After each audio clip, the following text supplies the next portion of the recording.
রাধে রাধে, হরে কৃষ্ণ। এসো এসো, বসো বসো। আর দুদিন আসনি যে। ও হ্যাঁ, আবহাওয়াটা ঠিক ছিল না। আবহাওয়া কখন কী যে হয় বলা যায় না। তখনই পরিষ্কার, আবার তখনই মেঘলা। কি শুনবে? ও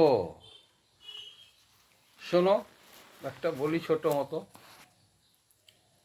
দেবেন প্রথমং চিতোষি শশভৃ ভৃতান্তরম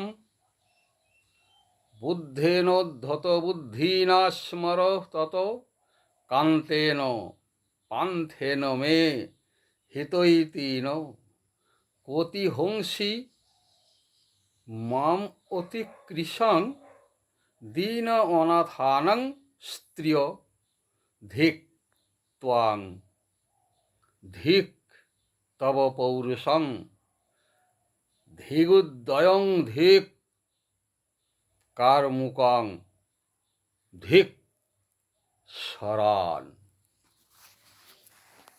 বুঝলে কিছু? এটা মহাকবি কালিদাসের শ্লোক। ও মানে বুঝলে না? মানেটা বুঝিয়ে দিতে হবে। এটা আক্ষেপ, এবং এটা ধিক্কার দিচ্ছে। আক্ষেপের জন্যই ধিক্কার দিচ্ছে। কাকে? শোনো, বলছে, হে মদন, তুমি প্রথমে শশীকলাধারী শম্ভু কর্তৃক পরাজিত হয়েছিলে। তার মানে মদন শিবের কাছে পরাজিত হয়েছিল, পারেনি। মদন ভস্মীভূত হয়ে গেল। তৎপরে উদ্ধত বুদ্ধি বুদ্ধদেব কর্তৃক বুদ্ধদেবের কাছেও পরাজিত। তৎপশ্চাৎ তারপরে আমার প্রবাসী স্বামী কর্তৃক পরাস্ত হইয়াছ। কেন?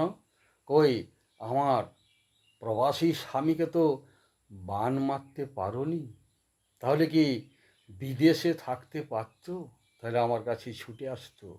বুঝলে কন্দর্প? কিন্তু কি আক্ষেপের বিষয় জানো? যে তুমি বিজেতাদিগের উপেক্ষা করিয়া ওদের কিছু করতে পারলে না, এবং তুমি করলে কি? অতি কৃষ্ণা দীনহীনা অনাথা রমণী হলাম আমি। মানে তাদের কাছে আর তোমার পৌরুষী খাটল না। তাই অতি কৃষা দীনহীনা অনাথা রমণী আমি,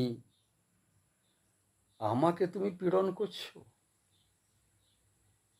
বাণ নিক্ষেপ করার জায়গা পেলে না, তুমি আমার প্রতি বাণ নিক্ষেপ করছো। হে মদন, ধিক তোমাকে, তোমার পৌরুষকে ধিক, তোমার অভ্যুদয়ে ধিক, তোমার ধনুতে ধিক, তোমার স্বরগুলিকেও ধিক। স্বর, 5টি স্বর, 5টি স্বর, বাণ 5, 5-এ পঞ্চবাণ পড়ো নাই ভাইয়া? মনে করে দেখো যে 5-এ পঞ্চবাণ। মদনের বাণ 5টি, বুঝলে? কি কি?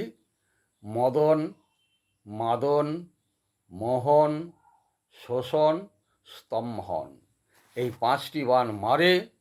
5টি বাণ গিয়ে সকলকেই বিদ্ধ করে। এমন কেউ নেই যে মদনের বাণে এড়িয়ে যাবে। এই জন্যই তো মদনের গর্ব হয়েছিল।